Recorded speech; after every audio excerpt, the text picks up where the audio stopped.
하시죠. 결코 포기하지 마라. 결코 포기하지 마라. 예배와 영혼 구원을. 예배와 영혼 구원. 네, 이 두 가지 사명 우리에게 주신 줄 믿습니다. 끝까지 우리 예배와 영혼 구원을 위해서 달려가시는 저와 여러분이 되시기를 다시 한번 주의 이름으로 축복합니다. 아멘. 옆에 바로 인사하시죠. 만나서 반갑습니다.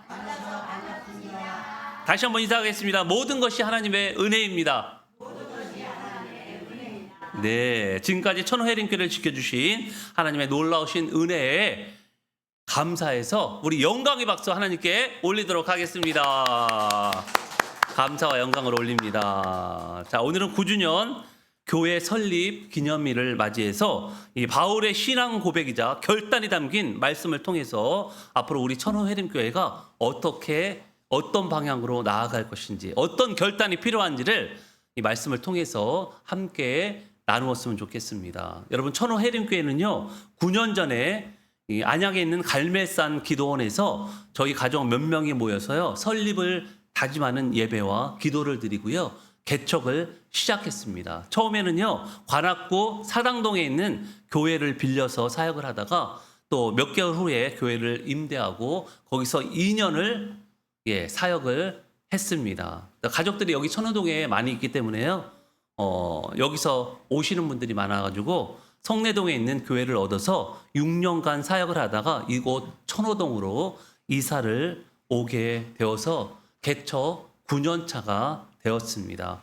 9년 동안 정말 참으로 많은 일들이 있었어요. 이사도 여러 번 했고요. 3년간의 코로나 기간도 있었습니다. 그리고 그간 많은 성도들이 왔었고요. 또한 많은 성도들이 교회를 떠나갔습니다. 목회자의 한 사람으로서 성도가 한 명 오시는 것은요 이루 말할 수 없이 기쁨이고 정말 감사였는데 또 성도가 떠나가는 것을 보면은요 참으로 마음이 무거울 수밖에 없었습니다. 떠나간 분들이 어디에서든지 신앙생활을 잘하게 되기를 간절히 바라는 마음입니다. 제가 앞으로 목회가 이제 10년 정도 남았어요. 앞으로 10년. 우리 이제 합동 교단은요 70세까지입니다. 70세. 임기가 70세예요. 근데 일반 직장은 보통 60세잖아요. 61세 이제 그만두는데 이 교회는 10년이 더 깁니다. 그래서 70세까지 이제 임기가 되는데 제가 이제 10년 정도 남았는데요. 여러분 그때까지 같이 있어 주실 거죠? 네. 대답을 안 하신 분은 그냥 빈말이라도 하세요. 같이 있어 주실 거죠? 네, 감사합니다. 아무튼 그동안 함께 해주신 귀한 성도님들에게 이 시간을 빌어서 머리 숙여 깊은 감사의 말씀을 드리고요. 앞으로도 잘 부탁드립니다. 네, 할렐루야. 자, 9년 동안 우리에게 좋은 일도 있었고요. 힘든 일도 있었습니다. 그리고 안 좋은 일도 있었어요. 인생이 다 그렇지 않나요? 그럼 어떻게 좋은 일만 있겠어요? 안 좋은 일도 있고요. 아플 때도 있고 건강할 때도 있고 또 넘어질 때도 있고요.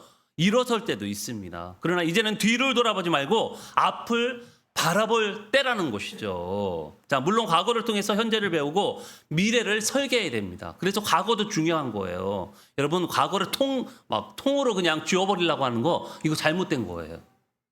과거가 없이는요 현재도 없고 미래도 없기 때문에 그렇습니다. 그렇지만 과거에 매달려만 있다면요 현재와 미래로 나아갈 수가 없는 거예요.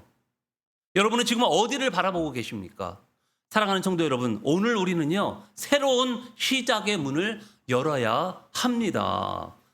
자, 하나님께서 우리에게 허락하신 새로운 계절, 새로운 사역의 시간이 펼쳐질 것이기 때문에 그렇습니다. 자, 그런데 인간은 참으로 너무나도 묘한 존재예요. 자, 몸은 분명히 오늘을 살고 있고요. 발걸음은 내일을 향해서 걸어가고 있는데 우리의 눈과 마음만은요 자꾸만 어제라는 과거에 갇혀 있어요. 매여 있다는 사실입니다. 여러분 혹시 여러분 중에 과거의 실패와 상처라는 감옥에 갇혀서 살고 있지는 않습니까, 여러분? 내가 그때 그러지 말았어야 했는데, 그때 그 사람 때문에 내 인생이 욕 모양 욕골이 되었어. 그때는 그럴 수밖에 없었지 라며 끊임없이 뒤를 돌아봅니다. 그런데 반대로 어떤 분은요 과거의 성공과 영광이라는 훈장에 취해 있는 분들이 여전히 있어요. 내가 왕년에는 이랬는데 우리 교회가 예전에는 이렇지 않았는데 말이야 라며 과거의 추억 속에 머물러 있는 분들도 있어요. 그러나 과거의 실패에 발목 잡혀 있는 것도 과거의 성공에 안주하는 것도 오늘 하나님이 우리에게 원하시는 모습이 아니라는 것입니다. 왜냐하면요, 과거에 묶여 있는 한 우리 하나님이 예비하신 새로운 미래로 나아갈 수 없기 때문에 그렇습니다. 교회 사역뿐만 아니라요, 인생도 마찬가지예요. 과거에 발목 잡혀 있으면요, 앞으로 나아갈 수가 없어요. 그렇기 때문에 여러분, 청산할 건 청산해야 돼요. 자, 오늘 본문에 등장하는 사도 바울은 어떤 사람일까요? 빌립보서는요, 사도 바울이 쓴 옥중 서신입니다. 그러니까 감옥에 갇혀서 쓴 서신서예요. 편지예요. 자, 그는 누구보다도요, 과거가 화려했던 사람이에요. 동시에 그 누구보다 과거의 상처와 부끄러움이 깊었던 또 사람이기도 합니다. 그런 그가 오늘 본문을 통해서 우리에게 위대한 신앙의 결단을 선포하고 있어요. 오늘 이 말씀을 통해서 과거를 묻어두는 새 마음을 얻고 하나님이 주시는 새 비전을 발견하는 그런 축복의 시간이 되기를 축복합니다. 그런 의미에서 오늘 설교 제목 한번 읽고 시작하도록 하겠습니다. 시작. 새 마음, 새 비전으로. 예, 오늘 설교 제목입니다. 새 마음, 새 비전으로. 자, 먼저 우리는 새 마음이 필요해요.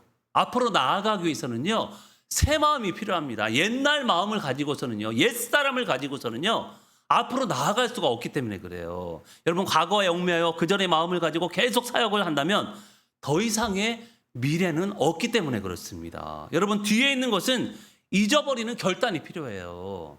그리고 앞으로 나아갈 결단의 마음이 필요합니다. 여러분, 옛날에 수동적으로 사역했다면 이제 능동적으로 사역해야 돼요. 과거에 교회를 왔다 갔다 했다면요, 왔다 갔다 하는 종교인이었다면 이제는 믿음으로 교회를 나오는 신앙인이 되어야 합니다. 과거 교회 사역에 관심이 없었다면 이제 관심을 가지고 적극 참여해야 돼요. 사도 바울 또한 과거가 화려한 사람이에요. 물론 좋은 점도 있었고 나쁜 점도 있었습니다. 그러나 바울은요, 그 모든 것을 어떻게 했어요? 배설물로, 똥으로 여겼다는 거예요.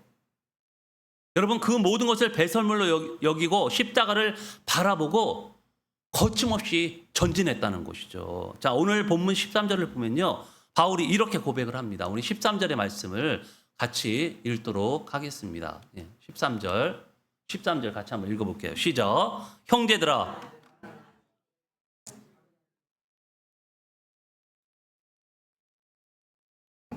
있는 것을 잡으려고. 자, 여기서 바울이 말하는 뒤에 있는 것은 뭘까요? 뒤에 있는 거. 과거의 세상적 자랑과 신앙적 성취입니다. 여러분, 바울은 당시 대단하다고 하는요, 가말리의 가문 출신이고요, 학벌과 권세를 가진 사람이에요. 하버드 나온 사람입니다. 거기다가 세계를 지배하고 있는 로마 시민권을 가진 사람이에요. 예, 뭐 지금은 이제 미국 시민권을 가지고 있다면 뭐 대단하다고 그렇게 이야기를 하잖아요. 예, 옛날에는요, 로마 시민권을 가졌으면요, 대단한 사람이라고 했어요. 그리고 예수님을 만난 이후에도 수많은 교회를 세웠고요, 기적을 행했으며 신약 성경의 절반 이상을 기록한 사람입니다. 정말 대단한 사람이 아니겠습니까? 만약 바울이 이만하면 됐다고 과거의 성취에 안주했다면 그의 선교 여행은요, 일찌감치 아마 끝냈을 거예요. 하지만 바울은요, 그것을 잊어버렸다고 합니다. 잊어버리고 뒤에 있는 것을 잃어버렸다고 해요. 잊어버리고 앞에 있는 것을 잡으려고 전진하고 있다는 것이죠. 여러분, 나이 드신 분들이 좋아하는 말 있잖아요. 예, 무슨 말이죠? 라떼는 말이야. 예, 라떼 좋아하시죠? 네. 저도 이제 안 쓰려고 노력하는데 젊은 사람들이 라떼는 말이야를 싫어하거든요. 예, 뭐 옛날 옛적에 라떼는 말이야, 예, 이렇게 하는 말을 젊은 사람들이 굉장히 싫어해요. 그래서 저도 젊은 사람 앞에서는 안 쓰려고 노력하지만 툭툭 튀어나올 때도 있어요. 이 말을 잘 쓰는 사람을 뭐라고 할까요, 여러분? 예, 라떼는 말이야 잘 쓰는 사람을 꼰대라고 합니다. 예. 웬만하면 꼰대 되지 마시기 바랍니다. 예, 꼰대는 되지 말아야죠. 그죠? 예, 육신도 젊게 마음도 젊게 사시기를 축복합니다. 자, 두 번째로 바울이 말하는 뒤에 있는 것은 무엇입니까? 과거의 부끄러운 죄책감과 상처예요. 좋은 일도 있었지만요. 예, 이렇게 나쁜 일도 있었잖아요. 과거를 되돌아보면. 여러분 그렇지 않아요? 여러분 다 좋은 일만 있었던 게 아니잖아요. 과거를 되돌아보면요. 부끄러운 일이 얼마나 많은지 몰라요. 저도 마찬가지로 부끄러운 일이 많습니다. 누구나 다 있겠지만요. 바울에게도 평생 괴롭힐 만한 어두운 과거가 있었습니다. 그 어두운 과거가 뭐죠? 예수 믿는 사람들을 잡아다 가두고요. 스데반 집사가 돌에 맞아 순교할 때 어떻게 했습니까? 그 현장을 지켜보면서 핍박을 주도하던 그런 자였습니다. 그리고 예수 믿는 자들을 잡아다가 공회에 넘겨줬어요. 다메섹으로 왜 갔어요? 다메섹에서 예수님을 만났잖아요. 다메섹으로 왜 갔습니까? 다메섹에서 예수 믿는 자들을 잡아다가 공회에 넘기기 위해서 다메섹으로 가던 중에 그때 예수를 만난 거예요. 여러분 사탄은 끊임없이 바울에게 대고 속삭였을 거예요. 뭐라고 속삭였을까요? 내가 그러고도 사도냐? 내 손에 묻힌 성도들의 피를 기억해라. 만약 바울이 그 죄책감에 짓눌려 있었다면 그는 한 걸음도 앞으로 나아가지 못했을 것입니다. 그러나 바울은요, 예수 그리스도의 보혈 안에서 그 모든 죄책감과 상처를 잊어버렸다고 선포하고 있습니다. 예수의 보혈이 그의 모든 과거와 상처를 깨끗하게 씻어 주었기 때문입니다. 할렐루야. 여러분 과거의 상처 있으십니까? 어떤 상처가 있어요? 어떤 부끄러움이 있습니까? 과거에. 여러분 예수의 보혈로 다 씻어 내시기를 주의 이름으로 축복합니다. 아멘. 예수님이 인격적으로 만나잖아요. 십자가를 만나면요. 나의 그 과거가요. 깨끗하게 씻어진다니까요. 신기하게도. 사랑하는 성도 여러분, 과거의 구태의연한 생각, 과거의 영광에 안주하는 교만, 과거의 실패에 낙심하는 좌절을 버리고 나아가는 것이 이것이 바로 새 마음이에요. 새 마음을 갖지 않고서는요. 우리 교회에 더 이상 발전이 없어요. 성장할 수 없습니다. 저도 마찬가지로 성장할 수 없어요. 여러분도 마찬가지로요. 앞으로 나아갈 수 없어요. 뒤를 돌아보는 순간 영적인 영양실조에 걸리기 때문에 그렇습니다. 여러분 이스라엘 백성들이 출애굽한 후에 홍해를 건너서 광야로 들어가서 가나안 땅으로 들어오기 전에 40년 동안 광야 생활을 했어요. 40년 동안. 왜 40년 동안 광야 생활을 했을까요? 가나안 땅으로 들어가는 길은요. 일주일에서 열흘이면 돼요. 걸어서. 근데 왜 못 들어갔죠, 여러분? 왜 못 들어갔어요? 그들은 힘들 때마다요. 어디를 바라봤습니까? 우리가 애굽에 있을 때 고기도 먹고 부추도 먹었는데 자꾸 애굽에서 생활하던 과거를 돌아본 거예요. 그 결과는 어떻게 됐을까? 이스라엘 백성은 어떻게 됐어요? 40년 동안 광야 생활을 하면서 원망과 불평으로 그리고 광야에서 1세대는 다 죽고 말았습니다. 가나안 땅도 못 들어가고. 여러분 우리 또한 그들과 다르지 않게 과거를 돌아보며 원망하며 불평하며 귀한 시간을 낭비하고 있지는 않은지 우리 자신을 되돌아봐야 됩니다. 여러분 과거는 지나갔어요. 과거의 성공도 지나갔고 과거의 아픔도 지나갔습니다. 예수 그리스도 안에서 새로운 시작을 주시는 이 하나님을 신뢰하면서 뒤에 있는 것은 과감히 잃어버리는 새 마음의 소유자가 되시기를 주의 이름으로 축복합니다. 아멘. 이렇게 과거를 청산하고 새 마음으로 다시 출발했다면 이제는 새 비전을, 새 꿈을 가져야 된다는 거예요. 여러분 바울은 오늘 본문을 통해서 이렇게 얘기하는데요. 14절의 말씀을 같이 한번 읽도록 하겠습니다. 14절입니다. 시작. 푯대를 향하여 그리스도 예수 안에서 하나님이 위에서 부르신 부름의 상을 위하여 달려가노라. 여러분 과거를 버린 마음이 새 마음이라면 이제 눈을 들어 하나님을 위해서 부르신 부름의 상, 즉 푯대를 바라보고 달려가는 것이 바로 어떻게 해요? 새 비전이라는 거예요. 비전이라는 것은 하나님이 주시는 꿈입니다. 여기서 달려가노라에 해당하는 헬라어는요 디오코라고 하는데요. 단거리 육상 선수가 결승점을 향해서 온 힘을 다해서 질주하는 모습을 뜻합니다. 온 힘을 다해서 달려간다는 것은 눈은 오직 한 곳 결승전 표지판에 고정되어 있고요. 심장은 터질 것 같으면서 다리의 모든 근육을 쥐어짜며 달리는 상태가 바로 달려가노라, 디오카라는 그런 단어입니다. 만약 선수가요 결승점을 바라보지 않고 뛰게 된다면요 라인을 밟아서 실격 처리가 될 수 있어요. 여러분 100m 달리기 할 때 보면은요 라인이 있어요. 자기가 달려야 할 라인이 있습니다. 그런데 앞에 보지 않고 옆에 보고 달리다거나 그러면 어떻게 될까요?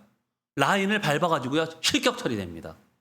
그리고 자꾸만 뒤를 쳐다보면 어떻게 될까요? 달리다가 뒤를 쳐다보면 넘어져요.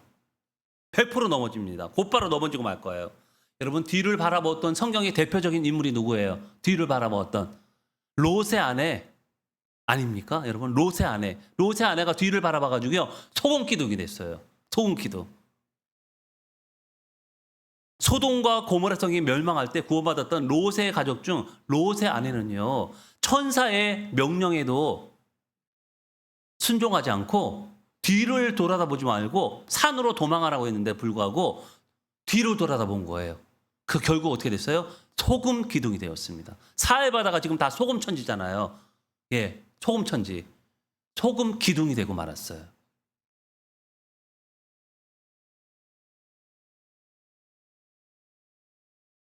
여러분 바울은 나이가 많아 감옥에 갇혀 있었습니다. 몸은 쇠약해졌어요.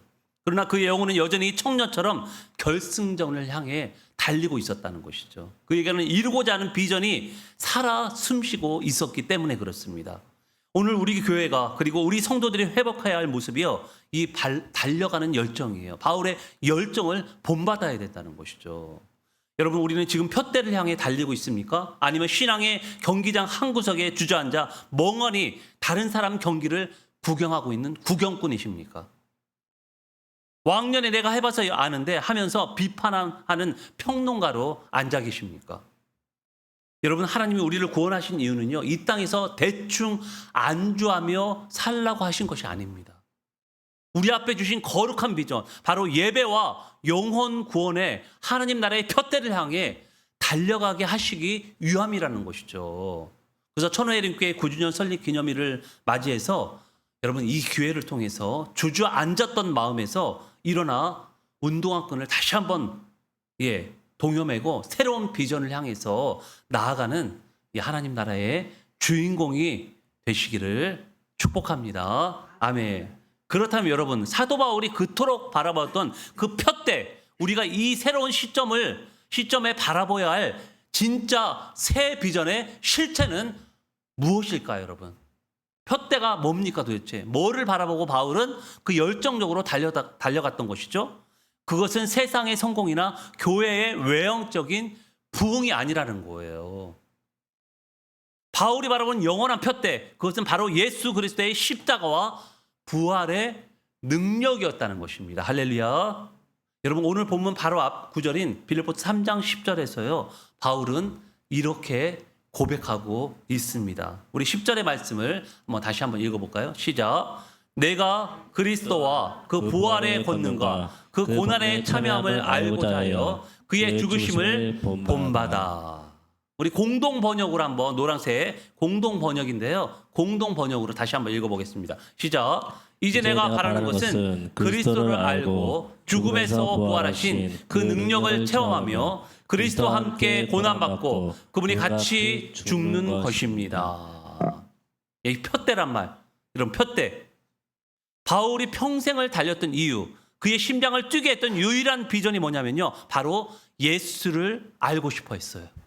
그리고 부활을 체험하기를 원했고요. 예수님의 십자가 죽음을 본받는 거였습니다. 자기도 십자가를 지고 그 길을 걸어가는 게 인생 목표였다는 거예요. 푯대였다는 것이죠. 여러분 우리가 새 비전을 말할 때 자꾸 세상적인 야망과 헷갈릴 때가 있는데요. 여러분 우리는 교회가 막 부흥하고 막 몇천 명 모이고 몇만명 모이는 것이 목적이 되면 안 된다는 거예요. 여러분 지금 사람들이 성공주의에 빠져가지고요. 말도 아니잖아요. 난리도 아니잖아요. 이 성공주의라는 것은요. 중독성이 있기 때문에요. 거기에 빠지면 헤어나올 수가 없습니다. 일확천금을 따라 사는 사람들이 주변에 얼마나 많아요. 안타까운 것은요, 젊은이들이 이 성공주의에 빠져가지고요, 일확천금을 노리는 청년들이 얼마나 많은지 모릅니다. 우리도 지금 10주년 비전을 가지고 기도하고 있는데요. 재정적으로 독립하고 건물을 매입하고 많은 일꾼들이 세워지는 것이 우리의 기도 제목이고요. 10주년 비전입니다. 그러나 십자가와 부활이 빠진 비전은요, 야망일 뿐이라는 거예요. 세상적인 욕심일 뿐이라는 것이죠. 여러분, 진정한 새 비전은요, 날고 나신 예수 그리스도의 십자가 앞에 내 자아를 못 받고 그분의 길을 온전히 따르는 게, 이것이 진정한 비전이라는 거예요. 그리고 주님과 같이 죽고 부활의 능력으로 하나님 앞에 서는 것이, 이것이 푯대를 향한 길이고 진정한 비전인 줄 믿습니다. 아멘. 여러분, 바울이 뒤에 있는 것은 잊어버린다고 했을 때 그가 과거를 잊을 수 있었던 유일한 장소가 바로 십자가예요. 부활의 영광입니다. 그것을 바라보고요, 죽을 각오로 선교한 거예요. 그래서 우리가 바라봐야 할 푯대는요, 화려한 면류관이 아니라 바로 거칠고 험한 십자가입니다. 왜냐하면 그 십자가 사랑으로 우리가 구원을 받았기 때문에 그래요. 그 십자가, 예수님의 그 십자가 사랑으로 우리가 하나님의 자녀가 되었기 때문입니다. 할렐루야. 여러분, 오늘 우리가 9주년 설립 기념일을 맞이해서 새 마음으로 시작하며 앞으로 바라봐야 할 비전은 명확해요. 다시 십자가로 돌아가는 거예요. 내 안에 십자가의 사랑을 다시 회복하는 것입니다. 그리고 부활의 소망을 갖는 거예요. 나를 위해 물과 피를 쏟으신 그 주님의 피 묻은 십자가와 부활의 소망을 가질 때 우리는 비로소 험한 세상의 유혹을 이기고 절망을 이겨내고 끝까지 달려갈 수 있는 새 마음과 새 비전을 얻게 되는 것입니다. 할렐루야. 제가 어렸을 때부터 듣던 예화가 있어요. 굉장히 많이 들었거든요. 그리고 들을 때마다가 감동이 되었어요. 근데 개척교회 목사가 되니까요, 더 이 예화가 더 감동적이더라고요. 목사님들이 강단에서 많이 이야기해 주던 그런 예화입니다. 19세기 후반 한 외국인 선교사가요, 일본 선교를 위해서 태평양을 건넜습니다. 당시 일본은요, 복음에 대해 매우 폐쇄적이었어요. 우리나라도 마찬가지였지 않습니까? 예. 우리나라가 지금 140년 복음이 들어온 지, 천주교가 들어온 지 한 140년, 150년 가까이 되거든요. 우리도 폐쇄주의였잖아요. 그래서 복음이 좀 늦게 들어온 그런 케이스입니다. 우리나라도. 근데 일본은요, 복음에 대해서 더 폐쇄적이에요. 우리나라보다. 선교사는 수십 년 동안 길거리에서 전도하고 성경을 가르치고 눈물로 기도했지만 일본인들의 마음은요, 쉽게 열리지 않았다고 합니다. 수많은 노력에도 불구하고요, 그의 평생 사역 기간 동안 세례를 받고 진심으로 개종한 사람은요, 오직 청년 한 명뿐이었습니다. 지금도 일본은요, 복음 전하기가 가장 힘든 나라 중에 하나예요. 왜 그럴까요? 귀신이 들끓는 나라잖아요. 일본 사람들이요, 귀신을 얼마나 섬기는지 몰라요. 예. 수천 개의 귀신이 있다고 합니다. 일본에. 섬기는 게. 자, 선교사는 이제 나이가 들어서 고국으로 돌아가게 되었는데요. 그는 인간적인 기준에서 자신의 선교 사역이 실패했다고 생각했습니다. 평생을 바쳤는데 겨우 한 명만 전도했다는 자책감과 슬픔을 안고 씁쓸하게 비행기 안에 올랐습니다. 그는 자신이 뿌린 씨앗이 얼마나 작은지 한탄하며 사역을 마쳤습니다. 하지만 선교사가 고국으로 돌아간 후 그가 전도한 오직 한 명, 누구 있었어요? 청년. 이 일본인 청년, 그 청년의 삶에 놀라운 변화가 일어났다는 것이죠. 선교사는 진심 어린 눈물과 복음을 본 청년은요, 신학을 공부해서 목사가 되었습니다. 이 목사는요, 선교사에게 배운 대로 한 영혼을 천하보다 귀하게 여기며 목회를 시작했습니다. 그의 뜨거운 열정으로요 인해서 수많은 일본인이 주님께로 돌아왔고요. 그는 일본 기독교 역사의 한 획을 그은 영적 지도자가 되었다고 합니다. 그 목사를 통해 변화된 수많은 제자들이요, 또다시 목사와 선교사가 되어서 일본 전역과 세계 각국으로 퍼져나갔다고 합니다. 결국 노 선교사는요, 처음 일본에 왔던 그 선교사는요, 눈물을 흘리며 겨우 한 명을 구원했다고 낙심했지만 하나님은 그 한 명을 통해서 수만 명, 수십만 명의 영혼을 구원하는 통로로 삼으셨던 것입니다. 여러분, 눈물을 흘리며 씨를 뿌리는 자는요, 어떻게 한다고요? 기쁨으로 거두리라. 할렐루야. 그 한 명이, 그 한 사람이요, 많은 열매를 맺은 거예요.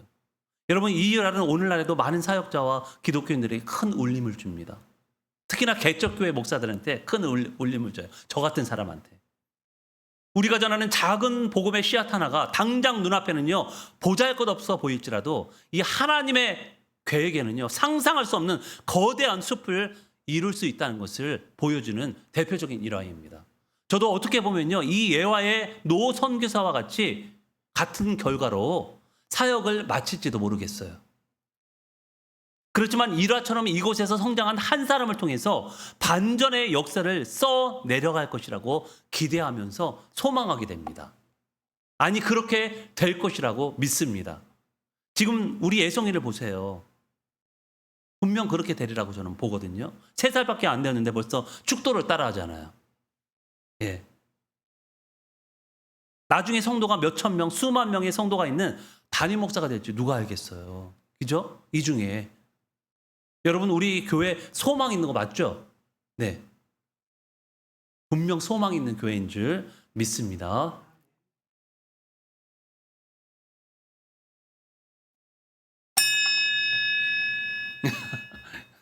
주무시는 분이 있어서 말씀을 정리하겠습니다. 다 끝났어요. 여러분, 우리가 인생을 마치는 날, 그날, 주님 앞에 서는 날, 혹 주님 앞에 심판 앞에 서는 날, 주님께 무엇을 여러분 보여드릴 것입니까? 주님, 제가 세상에서 이만큼 돈 벌었습니다. 주님, 제가 이렇게 유명한 사람이 되었습니다. 그런 말일까요, 여러분? 살아계신 주님은 오늘 이 시간 우리에게 물으십니다. 너는 오늘 내가 너에게 준 푯대를 향해 여전히 달리고 있느냐? 내 눈은 여전히 너를 구원한 그 십자가와 부활을 바라보고 있느냐? 사랑하는 성도 여러분, 이제 낙심과 절망의 자리에서 일어나시기 바랍니다. 과거의 십자라는 이 사슬을 예수 그리스도의 십자가 이름으로 끊어내시기 바랍니다. 저주를 끊어내셔야 돼요. 과거의 성공에 또 안주하던 이 아니란 생각도 여러분 모두 털어내셔야 됩니다. 여러분, 우리에게는 아직 달려갈 길이 남아있기 때문에 그래요. 이 과거의 얽매여서는요, 새 마음을 가질 수 없고요, 새 비전을 가질 수 없습니다. 여러분, 하나님께서 우리 교회와 여러분의 가정 그리고 삶에 맡기신 거룩한 사명인 예배와 영혼 구원의 비전이 여전히 살아 숨쉬고 있기 때문에 우리는 과거에 머물 수가 없는 거예요. 과거의 상처에 머물 수가 없습니다. 그리고 과거의 성공에 머물 수가 없는 거예요. 이제 세상을 바라보지 마시고 오직 십자가와 부활의 능력을 바라보시기 바랍니다. 그곳에서 시작된 새 마음과 그곳에서 발견한 새로운 비전을 품고 그리스도 예수 안에서 위에서 부르신 이 영광스러운 부름의 상을 향해서 나아가시기 바랍니다. 앞으로 남은 인생 단 한 명도 낙오자 없이 하나님의 자녀로 함께 손을 잡고 푯대를 향해 힘차게 달려나가시는 저와 여러분이 되시기를 주의 이름으로 축복합니다. 아멘. 우리 옆에 분하고 인사할까요? 새 마음, 새 비전으로 나아갑시다. 다시 한번 인사하겠습니다. 푯대를 향해 달려갑시다. 예, 그 푯대가 뭐라고요? 바로 십자가와 부활의 영광입니다. 예, 그 소망을 가지고 나갈 때요, 우리는 새 마음과 새 비전으로 나아갈 수 있는 거예요. 예, 푯대를 바라보시고 여러분, 힘든 길이지만 우리 이왕이면 기쁨으로, 감사함으로 함께 나아가시는 저와 여러분이 되시기를 다시 한번 주의 이름으로 축복합니다. 아멘.